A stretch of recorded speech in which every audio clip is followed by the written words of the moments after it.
Hit the beat now. What a hook that gets you to this song at number 23 on my fantasy playlist. Lisa Cult Jam with Lost in Emotion, a perfect pop R&B record. This was made for radio. It was made to be a hit. It was made for the stratospheric Hitsville, USA. Speaking of Hitsville, it sort of reminds me of Motown. Indeed, Motown was a major inspiration that went into this record. Lisa Lost in Emotion at number 23, up 10 from 33 on this fancy playlist of August 29th, 1987. I remember Night Tracks played the heck out of this video back in the summer of 1987, and boy, I just watched the video again on YouTube, and those memories just flooded back from 35 years ago. I just can't believe it. Everybody having it looks like everybody was having a really good time on that video, sort of a party atmosphere infused to this video. And Lost in Emotion by Lisa went to number 1, I do believe. Yeah, it did go to number 1 on Billboard's Hot 100. It's a massive, and there was Head to Toe, too. That was a very catchy, infectious record. Lisa.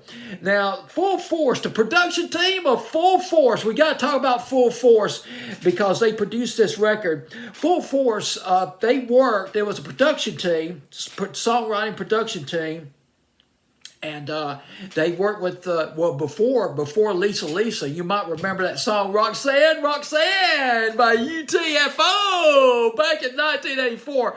That's one of those songs I couldn't hear enough. None of the pop stations would ever play it. I think I've heard it a couple of times on the R&B stations. Might have been lucky enough to see the video maybe on Night Tracks. But they also worked with Samantha Fox. I Want to Have Some Fun. She did that with them. And Naughty Girls Need Love too. I believe that was the title of that one that Samantha Fox did with Full Force. Now, Full Force, there's two stories about this. One has it that Full Force discovered Lisa Velez, I believe is her name. I try to get her name down. It's Velec. I'll just call her Lisa, just for simplicity's purposes. One story has it they discovered her playing in the nightclub, but I got it from another source. I'm going to go with this other source that she auditioned for Full Force. I'll go into that in just a minute. That's quite of a little story right there. Full Force, they signed Lisa on the stipulation, or however you pronounce it, that they would produce her. Nobody else would produce her records but hers. They got her a deal with Columbia Records. I Wonder If I Take You Home. Remember that one? Lisa Cult Jam with Full Force back in the summer of 1985. And boy, I was wild by that record. A good R&B record, and fronted by a very gorgeous woman as lead singer. Or, well, maybe she might have been still a teenager at the time. As a matter of fact, when that song came out, Lisa, she was working in a retail clothing store. She was folding sweaters when one story has it that she got a call from a friend saying, "Hey, your song is on the radio." And she turned on the radio, and there it was. I Wonder If You Take It Home. And she's working a retail job, the day job, and she's absolutely ecstatic. But she was reluctant to leave her retail job. It was a safe job. It would be a big risk, a big chance to take the plunge into the recording business, but it did pay off. Spanish Fly came out. That's the album. Their second album in 1987 went to number 7 on the album charts on Billboard. Now, there's two things, how the song was written. Bow-legged Lou George of Full Force, he was listening to Mary Wells. And boy, I tell you, he wanted to combine two songs that Mary Wells did.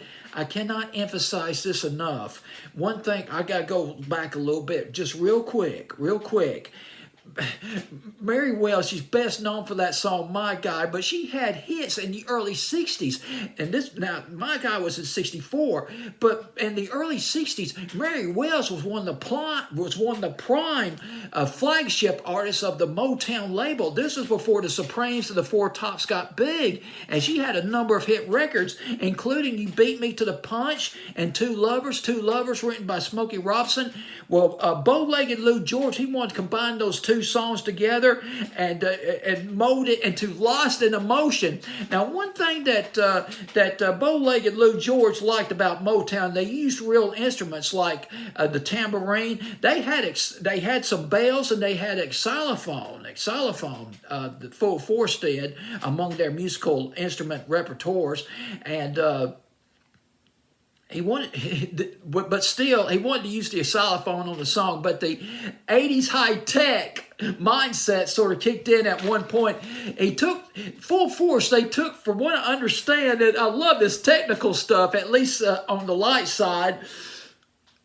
They took the xylophone, they played the xylophone, and they ran it. They ran it through a computerized keyboard called the AMS, and that computerized keyboard, they added this effect to the xylophone, particularly at the end of the record where it sounded like a theme from a TV show like I Love Lucy at the end of the record, and the bells and everything. It just really added to the richness, the melodic bass of the record that built heavily on the melodic bass of this record. Really helped make, it's these little things that help make a record really big.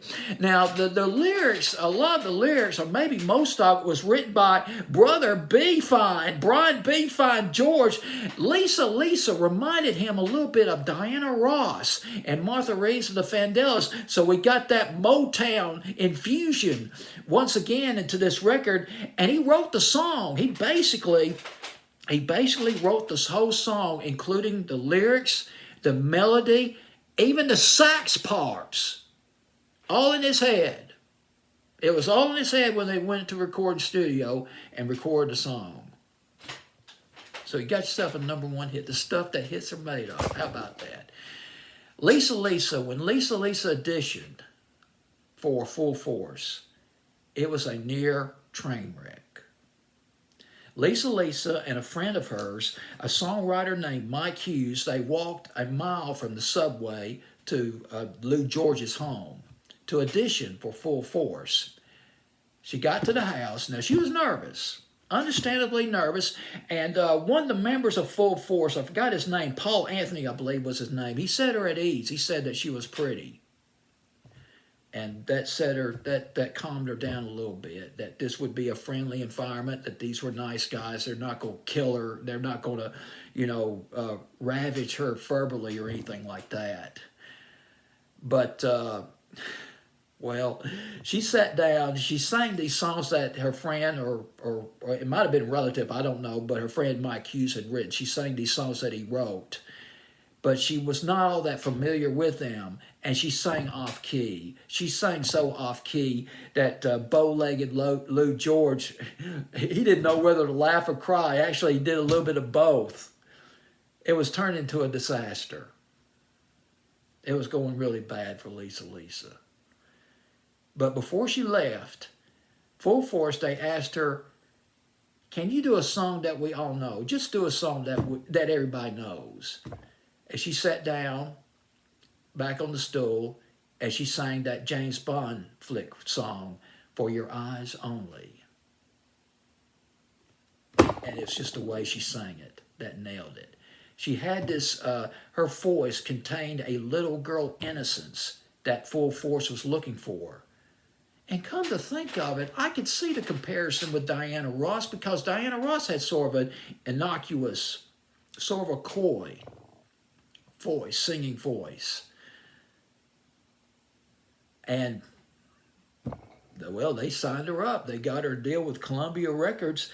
See, the thing about Full Force was, with Lisa, they were not looking for an Aretha Franklin.